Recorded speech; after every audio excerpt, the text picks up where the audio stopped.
Welcome back to another season of Agent Carter, and sadly, the last season of Agent Carter. Okay, Agent Carter really is like the other side of the coin to Agents of S.H.I.E.L.D., whereas Agents of S.H.I.E.L.D. ended up going on for quite a lot of seasons. Agent Carter sadly only lasted two. Why is that? Well, the reception was positive, essentially, although apparently some elements such as the season's ending and humor were criticized. No. The main problem was sadly viewership kept sinking, essentially. It started from 3.8 million viewers to, well, 2.35 by the end, essentially. A noticeable downtick and whatnot. I personally think this could have lasted. I would bet good money that had this been released in like the time when Disney Plus shows were hitting their stride, this probably would have been the series that actually carried on for longer. It also had But that unfortunate never timing because right after the cancellation at the end of season 2, they did the character a bit dirty in the actual movies, but we're way before that. Oh boy, yeah. Okay, so how does Peggy Carter finally wrap things up? Well, to their credit, they did beef up this season by giving it now a good chunky 10 episodes, essentially. That's almost half of a full length season by some parameters. God, yeah, this was If around the only. time where, for some reason, people were starting to go, you know what, seasons don't need to be 24 episodes. Let's cut them down to 12. 10, maybe even 6. Yeah, sometimes the trade off was that they were like practically movies each, essentially, but I do feel like we were missing out on It some. also depends on the Regardless, channel.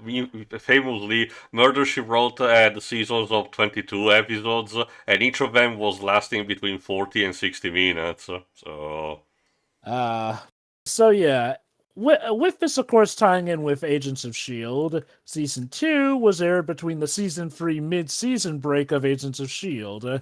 And like I mentioned, this got, for the most part, generally positive reviews, but there was a lot of critiques about the humor, essentially, and the ending. Now, I'm fresh on the show, so I don't know what the ending is, essentially. I'll do my best to keep myself fresh for that, essentially.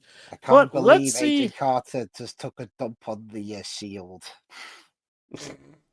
You say that. That sadly would not be the wildest ending we've seen for a series that's what now. she would have done in Secret Empire if she had still been alive. Jova, I saw Biker Grove's ending. That is the textbook definition of a wacky ending. I'll More on let you that tell in me one about of that more later. of that in one of our Dark Souls 3 parts. So check that for reference. Yeah, but I'll tell Jova off commentary. In the meantime, let us start with episode 1 of season 2, overall episode 9, but for the sake of convenience, we'll stick to this as if it's episodes of the season's naming. This is The Lady in the Lake, directed by Lawrence Trilling, who's been an executive producer on series such as Felicity, Alias, Parenthood, Pushing Daisies, Goliath, and Outer Range. He has also directed episodes for many popular series, including Scrubs, Monk, Masters of Sex, Damages, Crazy Ex-Girlfriend, and Snowfall, One of so these let's see things what is he not has. like the others. Yeah. So let's see what he has to do alongside writer Brant Engelstein, returning from season 1. So, start at the Marvel logo, and here we go in 3, 2, 1, click. These are The big question wondering. on my mind, Gone. will Peggy Carter finally wear that iconic outfit she shows on the There you go. marketing? Here's your Where's the answer. Paddington Bear fit? There's your By answer. that I mean by Oh, that it I was a mean actually flashback. in the My episode. bad. I forgot that it was a flashback. Also, in case you're wondering, no, Dr. Faustus doesn't show up. That was just basically a teaser to explain a plot point for, Winter Soldier and to an extent Agents of S.H.I.E.L.D. So the character is basically being retired. I didn't even mention about the fact that, unfortunately, the trend of eschewing classic characters' appearance continues because Dr. Faustus in the comic had a very rocky mustache and beard combo, while this guy rocked more the traditional Soviet, bald stuff. Because I guess Speaking no one was allowed to have a mustache besides Stalin. Mm. Now that I think about it, the MCU at some points kind of had trouble deciding if Winter Soldier was a Hydra agent or just a Russian one, since, Winter Soldier technically is about Hydra infiltrating S.H.I.E.L.D., but later in other materials suggests that Winter Soldier was just a rogue Russian agent, which, given how Russia fought about Germany and whatnot, they should hate Hydra's guts. Yeah. They even had their own superhero team, which we'll get just a fraction of that, starting with Black Widow. So far, no, actually, Bear superhero. I forgot what his name is actually. So yeah, basically to sum up season 1, a lot of stuff went down, Peggy proved herself, and yeah, she may have a rival who's a Black Widow, basically. Uh-oh, speaking of which... What? Peggy, what are you doing? A stick-up, It's, clearly. That's clearly not Peggy, but I do wonder if we're about to get a Sonic Adventure 2 plot on our hands. But she doesn't even have a British accent.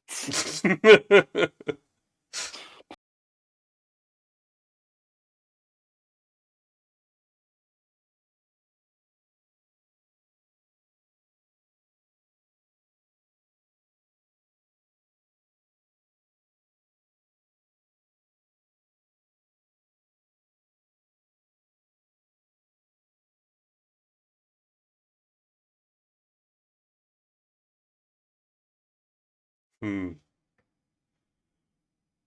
Oh. I found you, Faker. Surprise! That damn agent here of all places. Faker? I think you're the fake Carter around here. You're I'm comparing stealing your yourself to me? outfit. Ha! You're not even good enough to be my I'll make you I'll regret make you those regret those words. Now the only thing that is missing Unbelievable. is about the actual explosion, so that one of them can say "blows up." Yeah. Sorry, bombs were in the last season. It's literally so last season. And yeah, one of the people in the bank taken hostage was the Chad, the Michael Murray. Oh yeah. So, you could be anything, huh, Dorothy? You choose to be a common bank robber. Tusk, tusk, tusk. Though I do get the feeling she was trying to stick it to Peggy by dressing up as her. I mean, Even dyed besides, her hair, apparently. to be honest, this is particularly refreshing because that's going for the classic stick up in the bank these days for superhero story is the refreshing story because almost every major story arc needs to be a huge 3D, a huge complex character developed, big introspection or cosmic scale threat. So something more sticking to the point. classic, can actually, bring up a bit of, novelty, ironically. Yeah, I snark, but that is a nice opening, a classic bank robbery, and hey, to give him credit, I guess we're immediately dealing with Dottie Underwood. And we've now got a location change. The first season was set in New York. This season is set in sunny Los Angeles. We also got some stock footage. Hey, Sousa.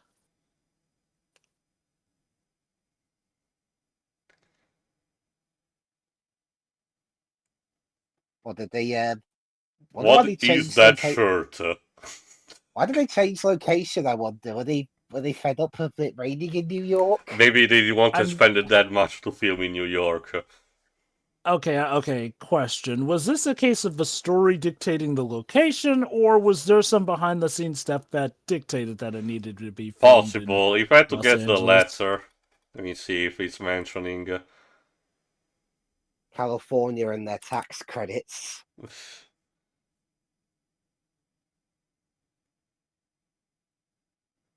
Oh, there it is.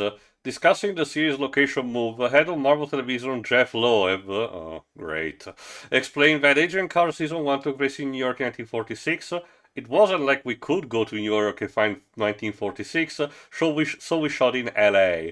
But that's part of the reason that when we talk about it, we said, you know what, this season, let's stay in LA, because so much of LA still looks like it did in 1946.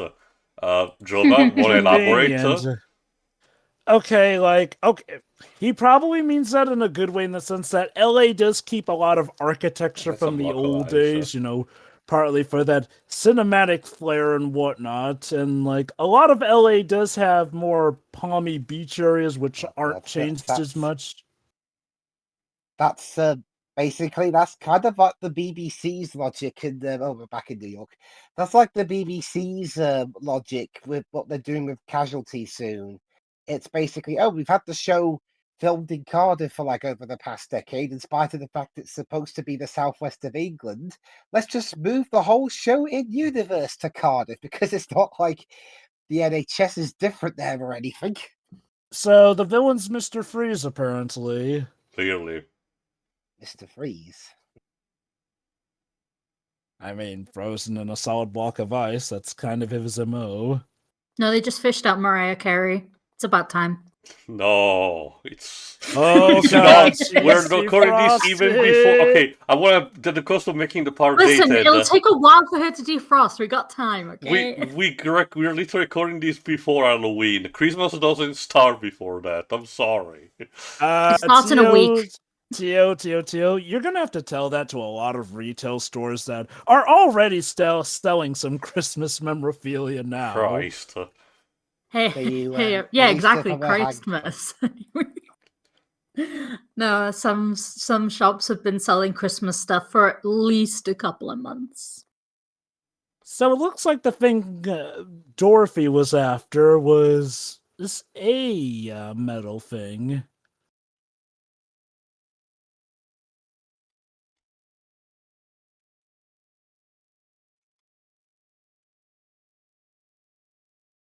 I wonder if this might be connected to whatever Dorothy was doing. Oh, so Sousa became chief down in LA. Cute.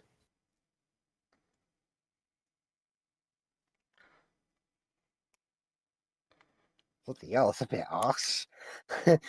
Well, mind you, I think he has it better. Aha, you got a lead that you were waiting so long for. I get to work constantly in the nice sun.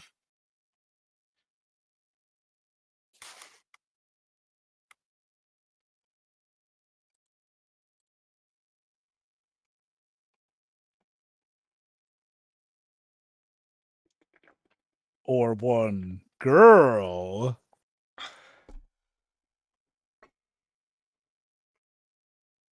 Can you turn down the bloom, by the way? It's becoming a bit obnoxious.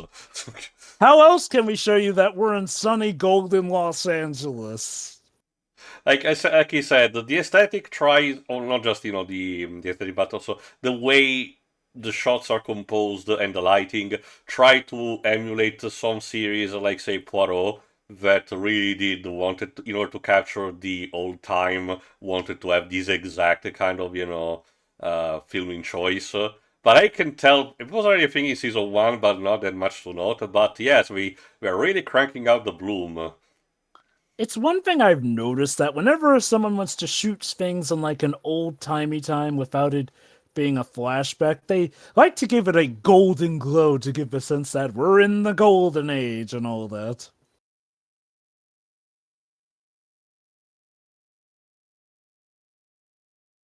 Yeah, are we just forgetting the fact that Jack, has a specialty for actually beating up people during interrogations? That kind of was dropped in order to make him more like a good guy. Also, traveling by map. I'm guessing maybe he grew up. I don't know. I'm guessing. Well, okay, it was implied that he got better, but hello there, Jarvis. Jarvis. That's an umbrella, not a parasol. Parasols are for blocking out the sun, opposed to umbrellas, I presume. Yeah.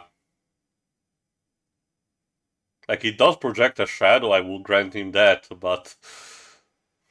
Oh, right, I think this is going to establish, Tony's house, which I think is in the western part of the state. Oh, right, the flamingo. Believe it or not, This fucking bird was the one thing people remembered a lot when this season premiered, because they do some weird shit with this flamingo. What did the Oh, bird its do? name. And it's called Bernard Stark. Okay, given that one of the critiques is apparently about the humor, I'm guessing we're in for some bad jokes with that flamingo. But okay, if this is meant to follow the layout of the short, I presume that this will be the later half where we see Howard finally state her as head of the SSR or something. I don't know.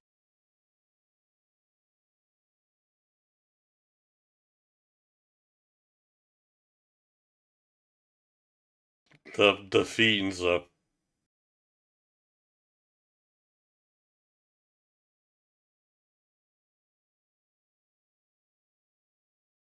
Well, he's British, so of course he would be the high authority on what's considered truly hot.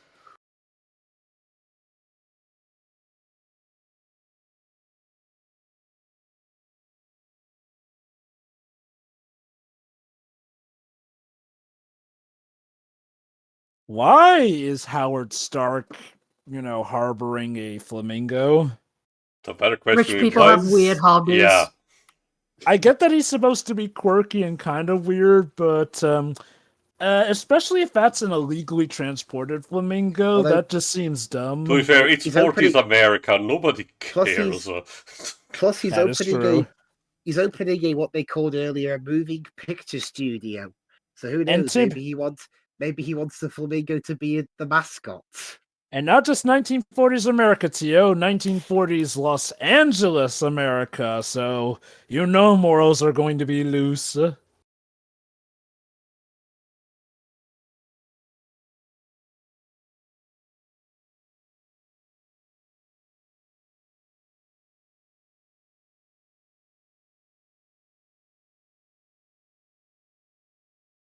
Jesus.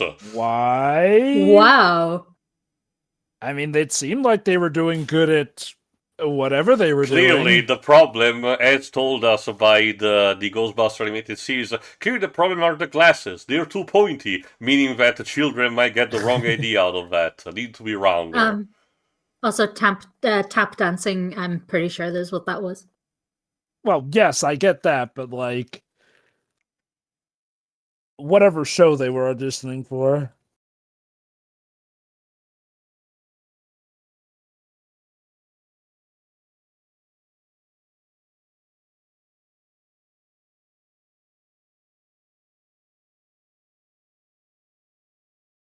Can't have enough secret rooms these days.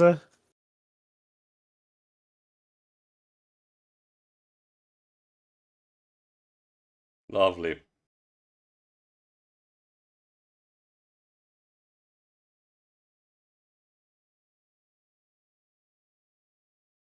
Oh boy, I wonder what this office looks like. I love that given to turn around. Was that a woman? Oh yeah, right. Remember, SSR is the precursor to S.H.I.E.L.D., so of course they had secret room. Mm-hmm. Weird. I don't recall their office being that much a secret in the first season over in New York, though. It's also because they were not that much.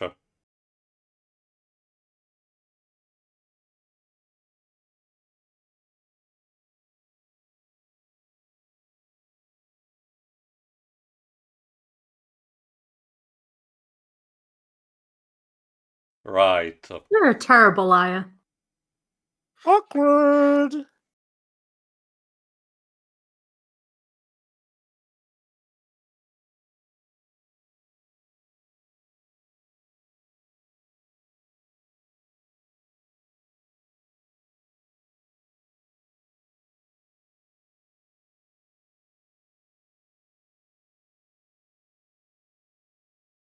Skill issue. Wow. Yeah, someone is not trying hard enough. I mean, look, we, as SCWRM, are like 5 hours or 6 hours, depending on where each of us are stationed, apart essentially. You don't see us bemoaning about it. Although, I'm guessing he's hinting at a long-distance relationship not working. Still a skill issue. True.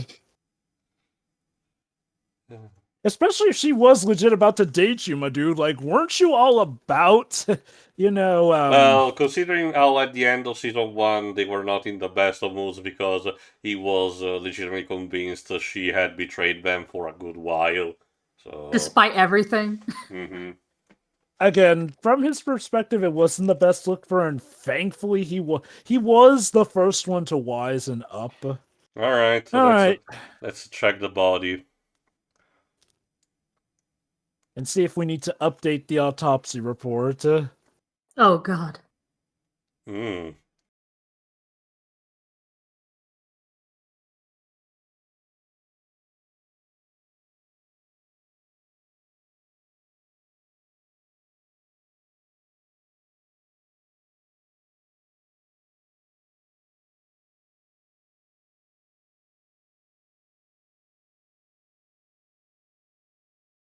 How quirky. Why? Oh, remember, Dweebs, some serial killers need a signature of sort, a calling card, no matter how stupid it is. Yeah, like that one in Japan that caused their version of Crash Bandicoot 2 to have to change one of Crash's death animations. Oh, that's radioactive. Wow. That can't be good. Oh. She's turning into Electra from Amazing Spider-Man 2. Oh, no. Yeah, you do kind of need to get a chisel for that. Oh, God. Q had Zimmer music. Boom, boom, boom. Remember, Dweebs, it's Hans Zimmer and Pharrell Williams, because that's the best combination we can have.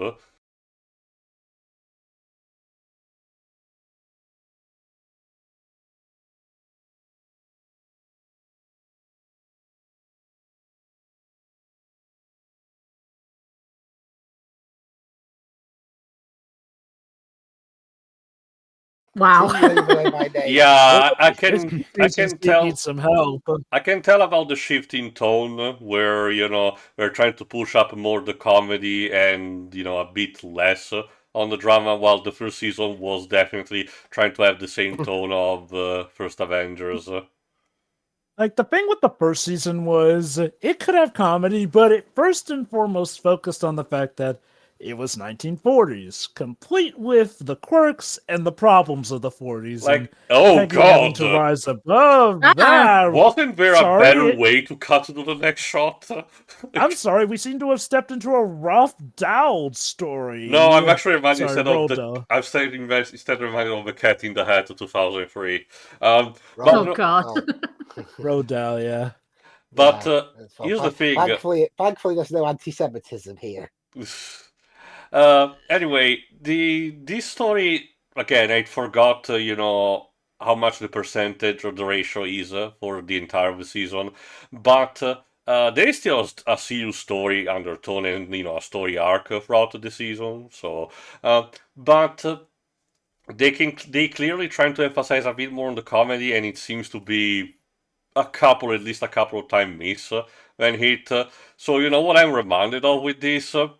The Howard the Duck movie, kinda. Really? The Howard the Duck movie? I mean, Strictly in terms of ratio of comedy and seriousness. Because to be fair, for that movie they were okay. trying to capture the original comic from Steve Gerber, which did had exactly that.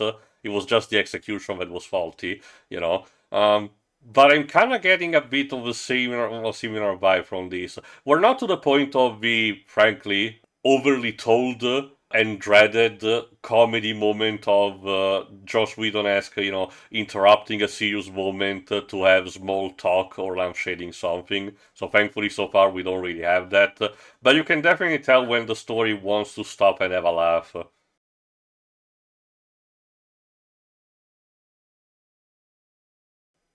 I'm guessing their mentality is, hey, a lot of the deeper problems got dealt with in season 1, so we can be more upbeat here. And that's not a mentality I necessarily dislike, but I will say that they definitely are putting in more jokey jokes and whatnot, and that's not the worst thing, it just feels out of place more than anything. Also, you're using the SSR lab to distillate wine? You have your personal moonshinery going on here?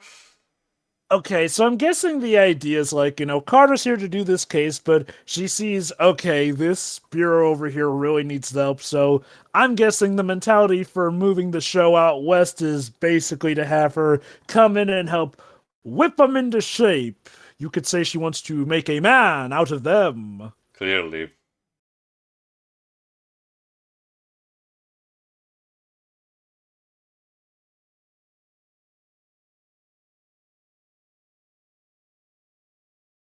Hmm, Yeah. sounds like an affair. Okay, Oh, Faye, yeah, we get got it. it. Look, show, we're here for that kind of stuff, okay? You don't need to commentate on yourself.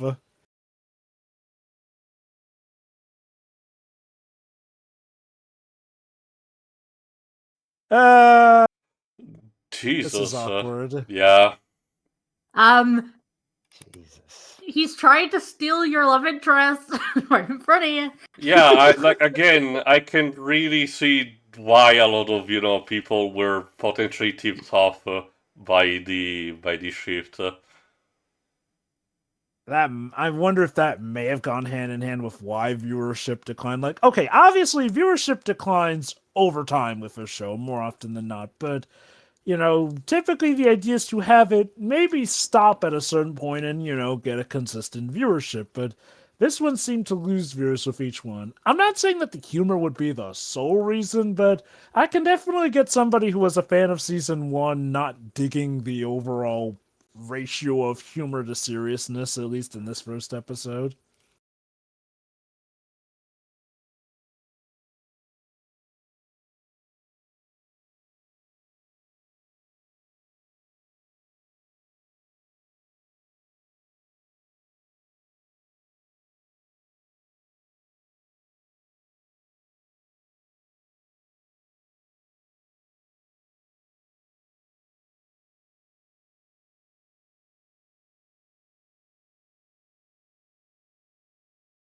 Just like old times.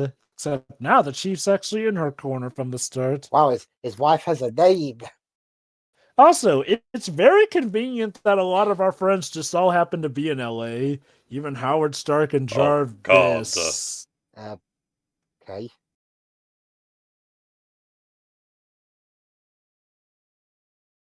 Okay. Get it? All that stuff Jarvis does, but he can't beat a simple flamingo. I can also tell, Those birds are weird. well, not telling from personal experience, but I can tell you that flamingos are not even that particularly aggressive as birds. They're just weird, like Shiri said.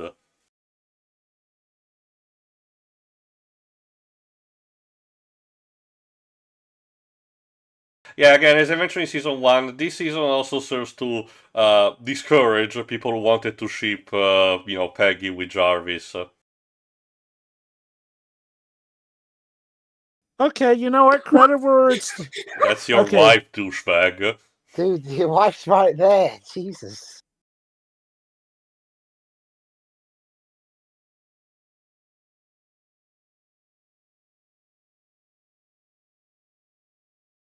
I can barely see what color her clothes are supposed to be on the bed.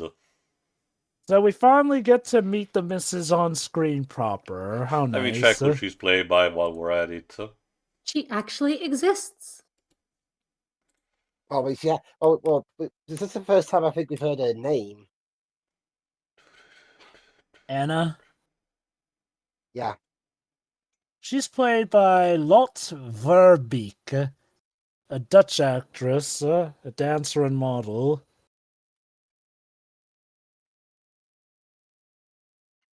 Oh, she was in The Fault in Our Stars in 2014. I remember that movie. And The Last Witch Hunter, which connects to Gods of Egypt that we did relatively recently. Beautiful. It's all connected. Yes. Especially since later on, those same writers will make Morbius, which at the time was trying to be a part of the MCU. The keyword being try. Okay. Oh, get it? Last name is Frost. I think that they also mentioned her name, Whitney Frost.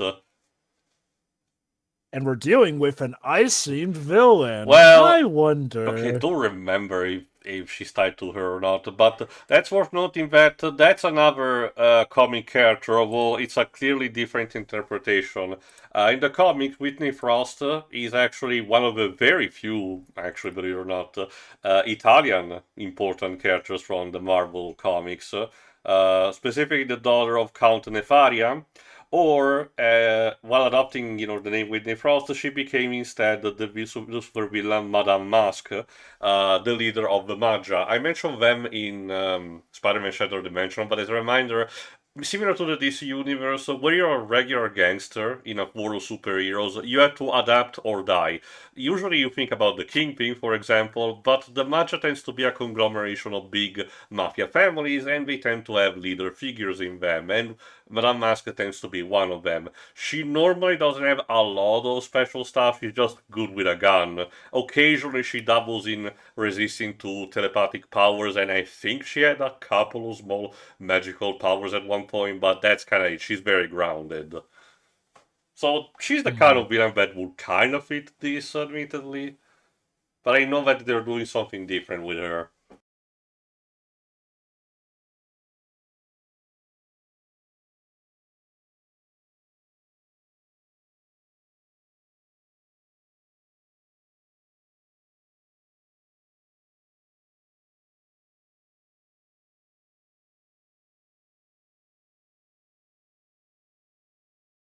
Lovely.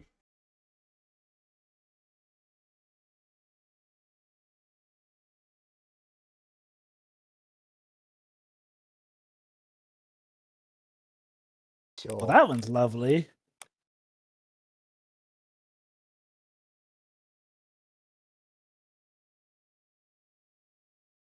So All right, so, let's so see what's that the, updated autopsy report. Oh, we got the updated autopsy report. They're dead. No. You think? Well, you never know. I mean, who knows?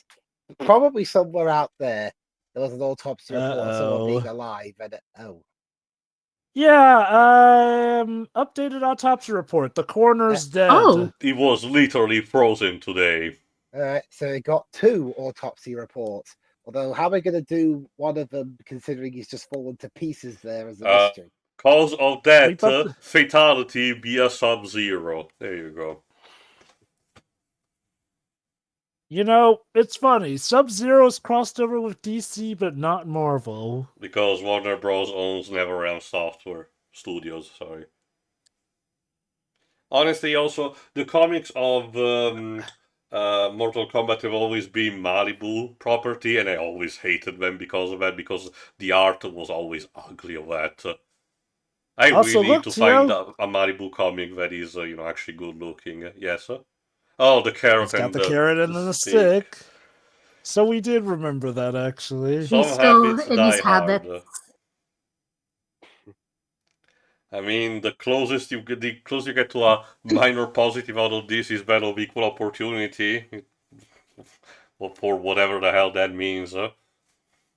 But yeah, like he mentioned, she did literally kill the carrots. And yeah, no, let's not forget, Dorothy is also responsible for the death of all those people in that theater. Mm-hmm.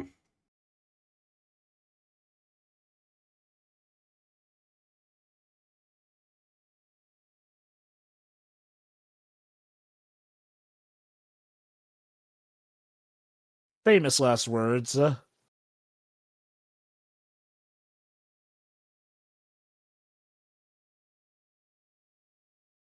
You are shit at this.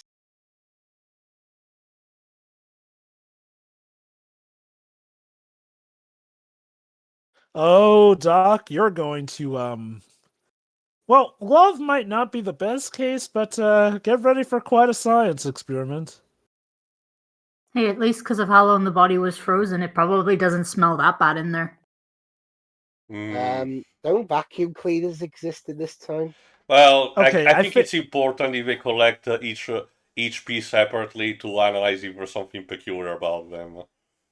like sucking it up into a vacuum can peculiar about the guy, he's dead. He fell into a million pieces. Well, again, there could have been something in his blood. Don't drink the. Tap water. Okay. How was he supposed to expect that would happen? But hold on a minute. But he drank some of it then. But wait a minute, we're in a dry heat, in the middle of flipping LA. How is it suddenly this cold? Finally, we found the cure for global warming. Someone call Al Gore. Also, there were vacuum cleaners long before this point. Mm-hmm. The dealie though is that, well, sucking it up into a vacuum could probably get some of the pieces damaged. Yeah, in it would be too transit. imprecise Yeah. a job.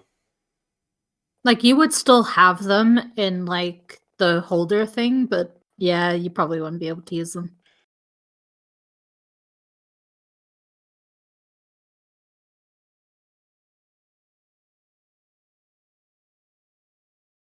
Oh, do we have a traitor in our midst? Meanwhile, back in New York, you can tell because there was a shot of the Empire State Building. I mean, at least if it could you if this was like Captain America: Civil War, we'd have like constant big huge text saying what location we're in now.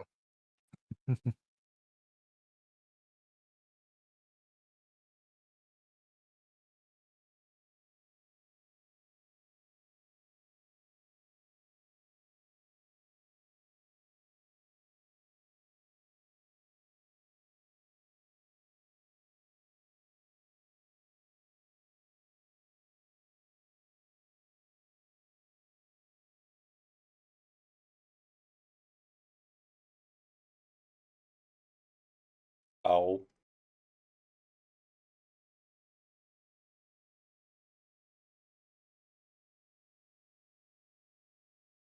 I'm sure that will go well.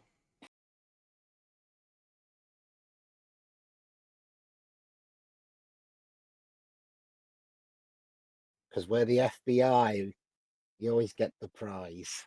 What a shock! The FBI interfering with another investigation in a cop drama. Why do they keep doing that?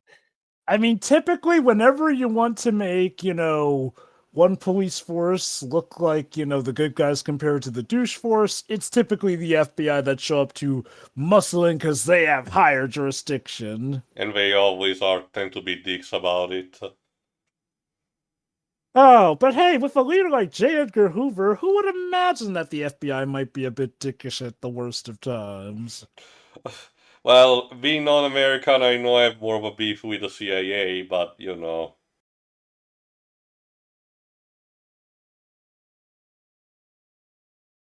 You know what? Now that you mention the CIA, I think in the times where you want the FBI to look like the good guys, usually it's then the CIA that's made to be the dicks. Well, isn't the FBI again just for internal affairs in states, while the CIA is specifically for foreign investigation? It varies, but yeah, that's the general gist. And then, of course, in other cases, you got Interpol. Well, Interpol tries to not be, American made and tries to be a neutral figure with a worldwide jurisdiction.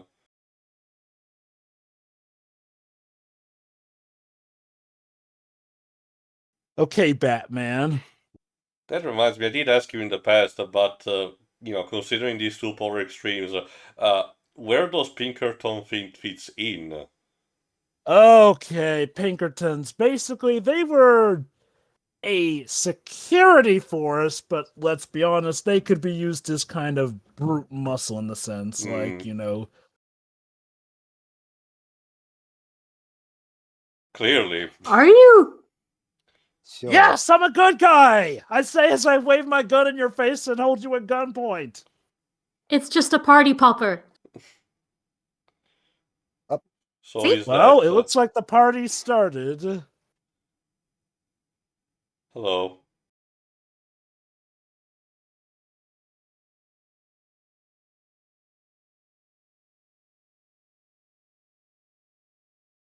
Well, I'm an agent.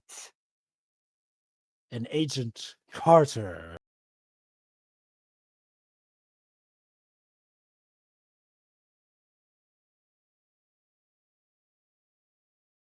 You got a little something on your face there, dude. It's like that woman from. Oops, out of bullets. It's like that woman from Frozen 2010, but she constantly keeps getting frostbite. She keeps touching that.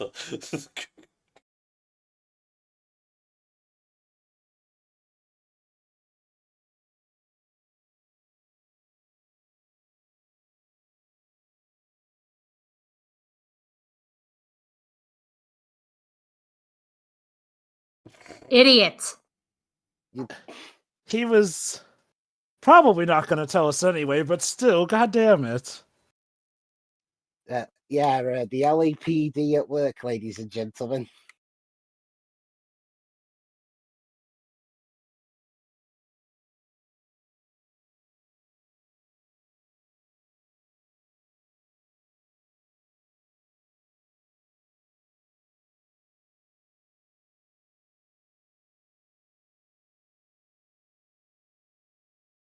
Best Me oh intelligence my, agency might the What an mobile analogy!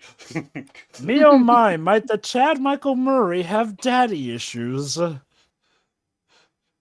That's gotta be the first time I hear the analogy. I can't see it makes sense, but it's so specific.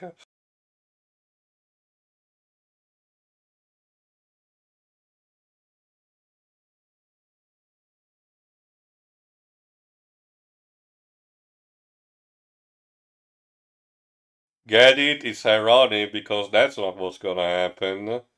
And if anything, I don't think we hear that much about the FBI in the MCU later on. Okay, to be fair, no. They are they the people who gave the restraining order and even the restraining thing to Scott in the Ant-Man movies? Yes, and they also do feature in Daredevil season 3, if I recall And correctly. WandaVision with one of their agents working, outside of a bubble. Yes, Yeah. fair enough. Jimmy Woo, which I believe that's the same agent from the Ant-Man Yes, movies. again, the point of WandaVision was to try to bring back a couple of, side characters that haven't been seen for a while.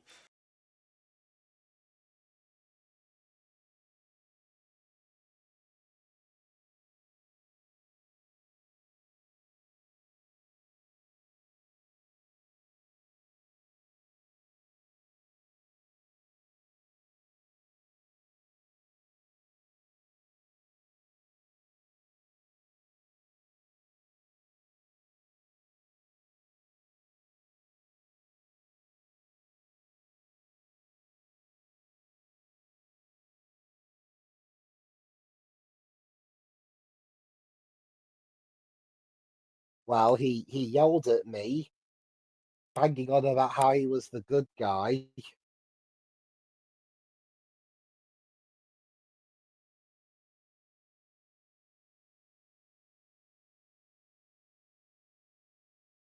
Says the woman who was apparently interested in Sousa. Actually, to the Peggy- point Don't where worry the about woman- Person of interest is a Warner Bros. Series, not Disney. Which wait, didn't it? This was 2016, right? Didn't Person of Interest end in 2016? I think so. Well, you're the expert about it, Wibbs. Oh, look at that! Oh, Butterfingers cop who seemed to actually have done it on purpose. and look at that. It's the man who was with Yeah, Whitney Frost. Yeah, it did end in 2016. Chadwick. Damn. So I can still say the LAPD at work, ladies and gentlemen, but it's even worse in this case. With his wife.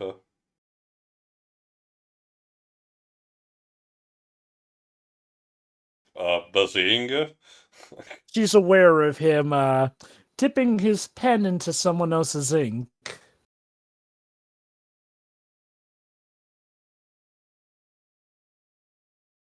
You know what that means. The Wacky Adventures of Peggy Carter in LA. Okay, so it looks like pretty much this case will last for season 2, I presume, then.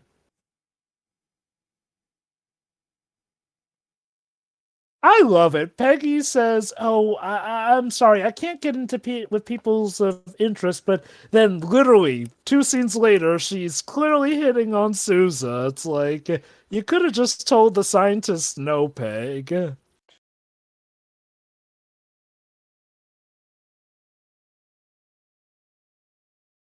Uh-oh. Looks like Well, Sousa found someone else already. because that's what I wanted to see, in a series about Agent Carter. Love triangles. Oh. Look, I made no secret that I don't have much of a patience for this kind of, type of plot, specifically if it actually goes nowhere instead of just to spice things up. Or pad the runtime. Like, trust me, Dweebs, when we get to Dead Space 3, you'll probably understand where I'm coming from, because the entire plot is poisoned to the brim with that. Oh, that's, Oh.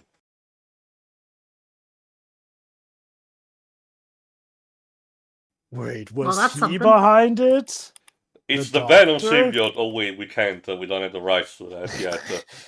It literally looks and rhymes like the Venom symbiote, doesn't it? So, All right, so yeah, Rocky... that was the start of season 2. And I will say it's kind of a rocky start. Still, the tone difference with season 1 is very noticeable. Again, I don't remember how it evolves or devolves over the season, but I can understand why someone might have been discouraged by jumping, from season 1 to this. I will say this, like, it's not bad, but I'll admit a lot of the jokes were not landing for me, and oh my god, if we're really about to do a love triangle, it's just... Well, okay, knowing who Peggy technically ends up with anyway romantically in the MCU kind of makes it moot anyway, but I don't Like, know, I just feel like there's got to be some better priorities set here, guys. Like, it started off rocky. I do think it got better, like, in the second half, but yeah, I'm just kind of really disinterested in love triangles. it's weird because for the most part of season 1 there were still a scene or two, but not really that much of a problem. You spent almost the entire season 1 without having to fail the Bagdale test, which for a series about a female protagonist Oh is my very God. important. And yet here Oh we are. lord. Did you know most of the Sonic series fails that test? Wow, this is why we needed Amy to actually remove part of her characterization, but we're not here for that. Anyway, that's it for episode 1 of season 2. Tune in next time for A View in the Dark, which is ironic because you cannot see in the dark. See ya. Unless you're Daredevil. See you then. What am I gonna do? Fire into the darkness?